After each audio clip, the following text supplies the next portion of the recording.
Alikacaci ikamva labantwana besikolo samabanga aphantsi nezizinze kwingingqi yase-Herold eGeorge eNtshona Koloni.Kunyaka ophelileyo kwadizwa ukuba isikolo samabanga aphantsi iFranken sakhiwa kumhlaba ongengowaso yaye lo mhlaba uyathengiswa. Abahlali bavuka umnyele nanjengoko esisikolo sinceda abantwana abahlala kwii-Fama ezingqongileyo. Esisikolo savulwa ngonyaka ka-1933. Abafundi baso babalelwa ku-330 baphuma kwii-Fama ezikwingingqi yaseLangkloof. Umhlaba esakhiwe kuso esisikolo ngowecawe yasekuhlaleni. Iindaba zokuba siza kuvalwa zanxunguphalisa abahlali.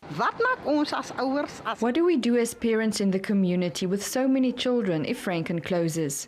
We cannot allow the school to close. What will happen to our children? We are their futures. We are proud of the school and satisfied with it. We can't even imagine the school closing.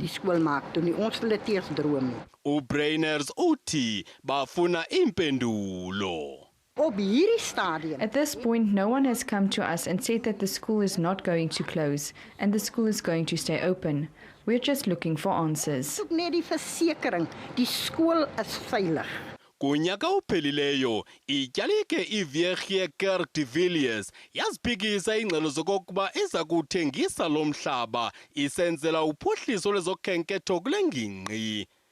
Kwingxelo yayo letyalike yathi ilindele isixa sentengo esiza kubekwa etafileni lisebe lezemfundo eNtshona Koloni.